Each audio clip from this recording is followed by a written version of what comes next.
நம்ம சிக்கனமாக வாழ்ந்து பொருளாதாரத்தை சேமிச்சு வைக்கணும், அது நல்லதுங்கிற அடிப்படையில் நாம சேமிக்கிறதுக்காக வேண்டி தபால் நிலையத்தில் அல்லது சிறு சேமிப்புகளை ஏற்றுக்கொள்ளக்கூடிய வங்கிகளில் போய் நம்ம கணக்கு ஆரம்பிக்கிறோம். இந்த மாதிரி கணக்கு ஆரம்பிக்கும் பொழுது அவங்க அதுக்கு வட்டி தர்றாங்க. ஆனா நம்ம வட்டிக்காக வேண்டி அதில் போடல. அவங்க என்ன சொல்றாங்கன்னு கேட்டா, நம்ம நோக்கம் வட்டி அல்ல, நம்ம சேமிப்பு தான் கொண்டு வைக்கிறோம், அவங்க நமக்காக வட்டி போடுறாங்க. அப்ப அந்த வட்டி வாங்கலாமா அப்படிங்கிறது உங்களுடைய கேள்வி. அதாவது வட்டியை பொறுத்த வரைக்கும் நல்லா விளங்கிக்கிறேன்னு, இஸ்லாத்துல சில குற்றங்கள் ரொம்ப பயங்கரமான குற்றங்களா இருக்குது. அந்த குற்றம் எவ்வளவு பயங்கரமா இருக்கோ அவ்வளவு தொலைவில் நிக்கணுங்க. இது சின்ன குற்றமா இருக்குன்னு வைங்களேன், இப்படி நின்றுக்கலாம். பெரிய குற்றமா அவ்வளவு தூரம் நிக்கணும். சின்ன குற்றம்னா அவ்வளவு டிஸ்டன்ஸ்ல இருக்கலாம். பெரிய குற்றம் வைங்க, பாரதூரமான நம்மளே என்ன செய்வோம், ஒரு சாப்பாடு இருக்கிறது, இந்த சாப்பாடு ஒண்ணுமே செய்யாதுன்னா பக்கத்தில் வச்சுக்கிருவோம். இதை சாப்பிட்டா வயிற்று லேசா பரட்டும், இது வாய் உண்டா கொஞ்சம் தூரத்தில் வச்சுக்கிருவோம். இதை திண்டா செத்து போயிருவோம்னா எவ்வளவு தூரத்தில் வைப்போம். அப்ப செத்து போற உணவை எங்கேயும் வச்சிருவோமா இல்லையா? அப்ப அந்த மாதிரி மார்க்கத்திலையும் பாவங்கள் நிரந்தர நரகத்தில் கொண்டு தள்ளக்கூடிய பாவம் சிலது இருக்குதுங்க. அந்த பாவத்தை நம்ம செஞ்சா நரகத்துக்கு போனா நரகமே தான்.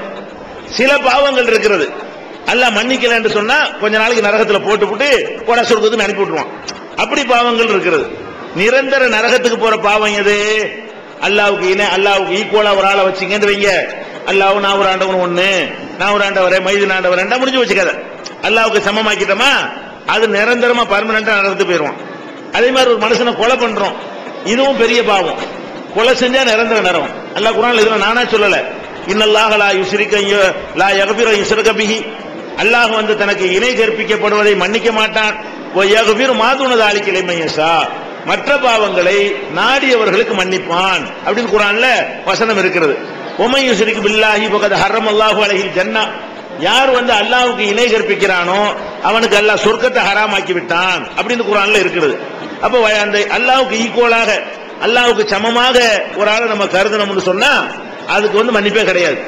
அதுக்கு நிரந்தர நரகம் தான். உலகத்தில் வாழும்போது தெரிஞ்சுக்கிட்டா மன்னிப்பு இருக்குது.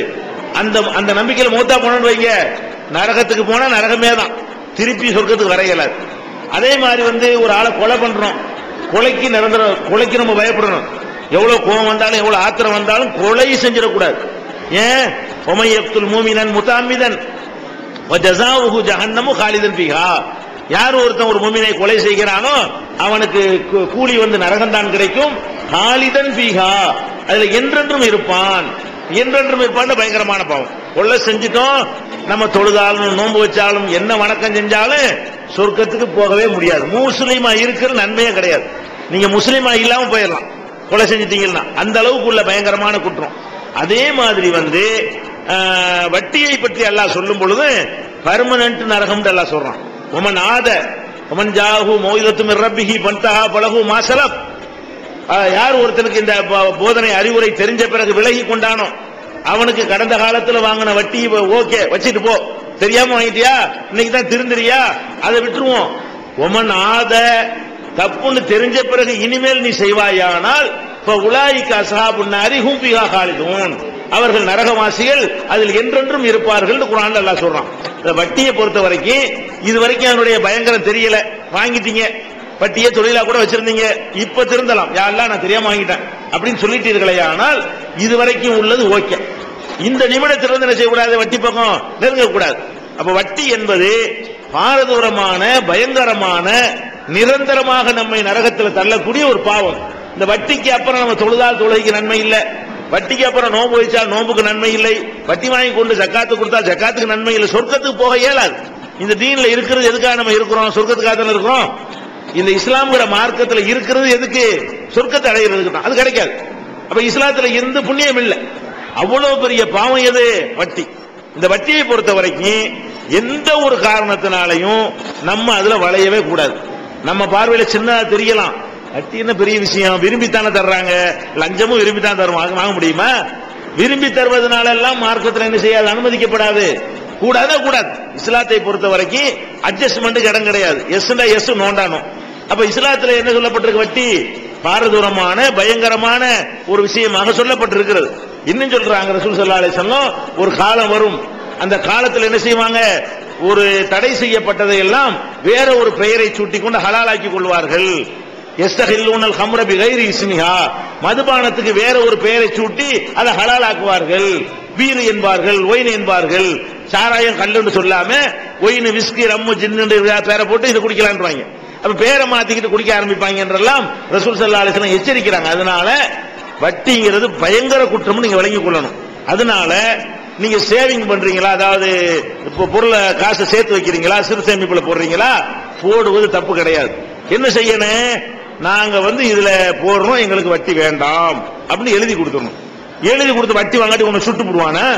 முடியாது. வட்டி வாங்க கொண்டு விடுவான்னு சொல்லுவானா? அதெல்லாம் ஒண்ணும் கிடையாது. நீங்க என்ன செய்யலாம், நீங்க எவ்வளவு போட்டியெல்லாம் ஒத்துக்கலன்னு வைங்க, எவ்வளவு போட்டியில எடுத்துட்டு விட்டுற வேண்டியதானே. நீங்க 10,000 ரூபாய் போட்டிருக்கிறீங்க, 11,000 ரூபாய் அவன் சொல்றான், ஏன் 10,000 ரூபாய் கொடு, மீதி இருக்க நீ என்ன தொலைஞ்சிட்டு போட்டு வந்துருங்க. நம்ம காசு, அது நம்ம காசு, 10,000 ரூபாய் நம்ம காசு. நம்ம எந்த காசை கொடுத்தோமோ அது நம்ம காசு. அதுக்கு அவன் போட்ட கணக்கு யாரு காசு இல்ல, நம்ம காசு இல்ல.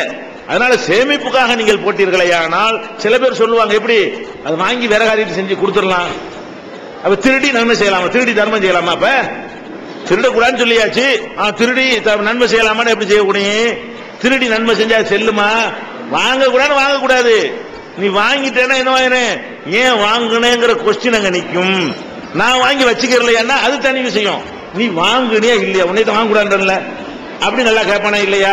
அப்ப வாங்கக்கூடாது என்று ஒரு விஷயம் இஸ்லாத்தில் சொல்லப்பட்டிருக்குமே, ஆனால் அதை வாங்கவே கூடாது. ஆனா வட்டி எவ்வளவு பயங்கரமான விஷயங்கள் இன்னைக்கு உலக பொருளாதாரம் ஆட்டி படைக்கு. சின்ன விஷயம் இல்ல, வட்டியுடைய பொருளாதாரத்தினால உலகமே தடமுறை நிக்குது. இன்னைக்கு வட்டியை வச்சு அந்த விபரீதம் தெரியல. இன்னைக்கு என்ன ஆகுது, பல லட்சக்கணக்கான மக்கள் ஒவ்வொரு நாள் வேலை இழந்துட்டு இருக்காங்க. ஒவ்வொரு நாளும் என்ன செய்யறாங்க, வட்டியை பேசாக வைத்த இந்த பொருளாதாரத்தினாலதான், அமெரிக்காவுடைய வட்டி தொழிலினாலதான் உலக பொருளாதாரமே இப்படி செழிப்பு மாதிரி காட்டிட்டு இருந்துச்சு. கடைசியில் பொசு கொண்டு போச்சா, வட்டி கட்ட முடியல, எல்லாருக்கும் எல்லாம் திவால் ஆகிட்டு இருக்கிறாங்களா. ஆனானப்பட்ட அமெரிக்காவை ஆட்டங்கானதுல நம்மள மாத்திரம். அப்ப அந்த மாதிரியான ஒரு பயங்கர, அதுக்குள்ள போன ஒரு டீப்பான ஒரு விஷயமா போயிடும். வட்டியில என்ன செய்யக்கூடாது, நம்ம எக்காரணம் ஒண்ணு சேமிச்சு வைக்கலாம். பேங்க்ல கணக்கு வைங்க, சேவிங் அக்கௌண்ட்ல போடுங்க. ஏன்னா வீட்டுல பாதுகாப்பு வைக்க முடியாது. வீட்டுல பாதுகாப்பு வச்சா என்ன செய்யணும், நம்ம மனிதனுடைய சுபாவம் என்ன, வீட்டுல இருந்து செலவழிக்க சொல்லணும்.